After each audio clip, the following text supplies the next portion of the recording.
All right, so today we're diving deep into something super important for any business owner, especially in retail, and that's brand management. We've got some really cool source material for this one. Believe it or not, it's actually from a guide to health and safety. Interesting. Right. Yeah, you don't normally think of those two things going together, but there's a whole section in this guide about brand management, and it's packed with useful stuff that anyone can apply. I mean, we're talking about understanding how perception shapes your brand. Absolutely. Perception versus reality. Exactly, and how clinging to old ideas can actually hurt you. Oh, yeah, that's a big one. And get this, why admitting when you mess up can actually make your brand stronger. It's counterintuitive, but really powerful when done right. So are you ready to jump in? Absolutely. Let's do it. Okay, so right off the bat, this guide makes a distinction between marketing and brand management, which I think a lot of people use interchangeably. Yeah. And it's a crucial difference to understand if Uh-huh. you want to build a brand that truly resonates. Right, like I know I've definitely been guilty of using them as synonyms. Happens to the best of us. So how does this guide break it down? Well, they say marketing is about attracting those customers, getting them in the door, while brand management is about shaping how they feel about you even after they've left. Okay, so marketing's like the first impression. Exactly. It's like getting invited to the party. And brand management is how people remember you after you leave. You got it? It's being the most talked about guest even when you're not in the room. Oh, I like that analogy. Makes it stick, right? Way better than just saying marketing gets them in the door. Totally. And it highlights that brand management is so much more than a fancy logo or a slogan. Exactly. It's about the whole customer experience. Every touch point. This guide even uses the example of the bag a customer carries their purchases home in. Like, even that contributes to their perception of your brand. It's all part of the bigger picture. Which means retail business owners need to be thinking about every detail, right? Absolutely. Everything from the music playing in the store to how the products are displayed. And, of course, how employees interact with customers. Huge. They're the face of your brand. All those things tell a story. And that story needs to be aligned with your target audience. Speaking of target audience, there's this great example in the guide that always cracks me up. It's about a trendy clothing store that was playing Frank Sinatra music. Oh, yeah, I remember that one. Talk about a disconnect, right? Total mismatch. Like, what message are you trying to send? Exactly. You have to know your audience, their expectations, their vibe. If you're selling streetwear but playing music for your grandpa, you're going to confuse people And that can really hurt your brand. big time. So for anyone listening who's running a business, think about if there are any areas where you might be sending those mixed signals, even unintentionally.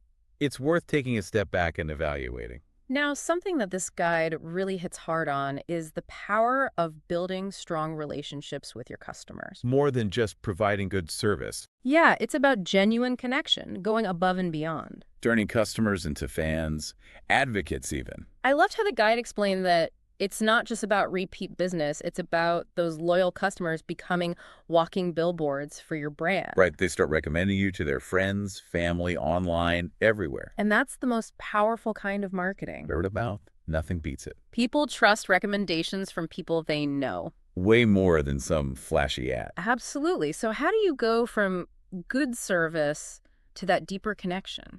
That's the million-dollar question, isn't it? And it's something we're going to explore more as we dive deeper. But for now, I think the takeaway is that loyalty comes from a feeling of connection. Shared values, belonging, It's like building a community around your brand. where people feel seen and heard. Exactly. When you achieve that, people don't just buy from you, they want to be a part of something bigger. It's pretty powerful stuff. It really is. And there's so much more to uncover. Absolutely. So let's keep digging. Let's do it. It's like you're not just selling a product or service, you're selling an experience, a feeling. Exactly. And that brings up something else this guy talks about, the importance of staying adaptable. Oh, yeah, I can't get stuck in the past. Right. Even the biggest brands need to evolve. Keep up with the times. Customer preferences change. Markets shift. New trends pop up all the time, And if you're hanging on to old ideas, you risk falling behind. becoming irrelevant. Exactly. The guide actually has some pretty scary examples of brands that failed to adapt. Oh, yeah. Like what happens when you refuse to change? Like Blockbuster, remember them? Oh, yeah, they just couldn't let go of those VHS tapes. Stuck in their ways while the world moved on to streaming. And Kodak, another classic example. Didn't believe in digital photography. Thought film would always be king. And they paid the price. Big time. It's a reminder that no brand is too big to fail. If you don't adapt. Now, what I found really interesting is how this guide encourages you to look inward. Like self-reflection for your brand? Yeah, it asks you to consider what outdated beliefs might you be clinging to. Ooh, that's a tough one. It is, but so important. It's easy to get stuck in a rut, Assume what worked before will always work, but that's dangerous thinking. especially in today's fast-paced world. So think about your retail business. Is there anything you're doing that feels a little outdated? Maybe your marketing strategies, your product selection, even your store layout. Challenge those assumptions. Ask yourself, if I were starting from scratch today, would I do things the same way? It's a powerful exercise. Now, this next topic really surprised me. Oh yeah, this one's a game changer. It's about admitting when you make mistakes. You'd think covering things up would be the natural instinct. Right. Sweep it under the rug. But this guy argues that owning up to your mistakes can actually improve your brand perception, Transparency and accountability. builds trust with your customers. It's like, we all make mistakes, no one's perfect. Exactly, but trying to hide them just makes things worse. Or erodes that trust, makes you look shady. On the other hand, when you're open and honest, Apologize sincerely. Take steps to fix things. it shows humility, a commitment to your customers. I remember a few years ago, there was this big food company, Oh yeah, they had a contamination issue. and they handled it brilliantly. Total transparency, immediate recall. Full refunds, no questions asked. It could have been a disaster. But their honesty actually strengthened their brand. People respected them for it. So the lesson here is, don't be afraid to admit when you mess up, Own it, be transparent. and show your customers you're committed to doing better.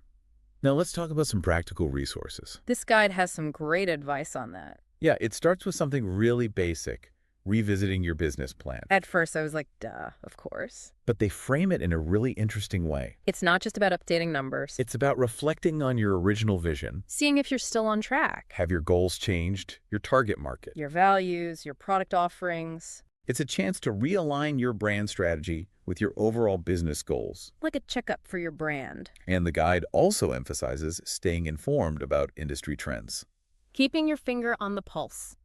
knowing what's working, what's not. Learning from others in your field.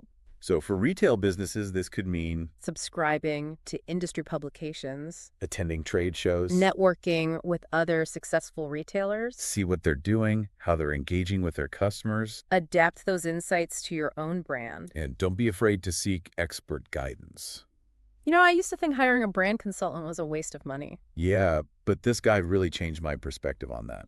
Sometimes you need that outside perspective. Someone who specializes in brand management. Not just general marketing. There's a big difference. A marketing expert can help you get the word out. But a brand management expert helps you craft the story behind your brand.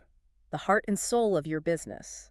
And the guide also mentions some more affordable resources. Like local business enterprise schemes. These are often government funded. Or supported by local business organizations. They offer workshops, seminars, even one-on-one consultations. And sometimes even grants for marketing and branding initiatives. It's definitely worth looking into what's available in your area. So as you're listening to this, think about your own brand management journey. What are some takeaways that have resonated with you? What are you excited to implement in your business? Building a strong brand is an ongoing process, It's not a one-time fix. requires constant attention, Willingness to adapt. and a genuine desire to connect with your audience. So much good stuff in this guide. It really is jam-packed. And we've covered a lot in this deep dive too. Yeah, from marketing versus brand management. The need to adapt and evolve. The power of connecting with your customers. Even admitting mistakes. Who knew?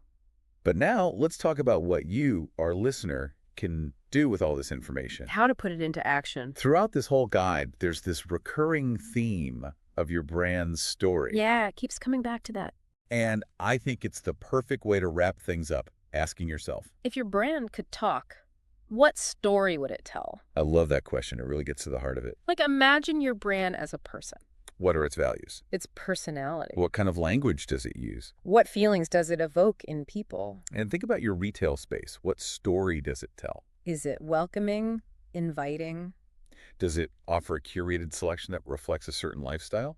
Do your employees embody the brand's personality? All these things contribute to the story. Because that narrative shapes how people perceive your brand. And as we said before, perception often becomes reality. So we challenge you, our listener, to spend some time crafting your brand story. What makes your business unique? What sets you apart? What do you want people to remember about you? And once you have that story, You can start weaving it into every aspect of your business, your marketing, your visuals, your customer service, even your product selection. think about how to bring that story to life through your retail space Use visual merchandising, signage, even music. to create an immersive experience that reflects your brand, Train your employees to be brand ambassadors. to tell your story through their interactions with customers. Because this guide reminds us, building a strong brand is a journey. It's not a destination. It takes constant work, attention to detail, Willingness to adapt, change with the time. and a real desire to connect with your audience on a deeper level. So stay curious, stay engaged. Keep refining that brand story. We hope this deep dive has given you some valuable insights.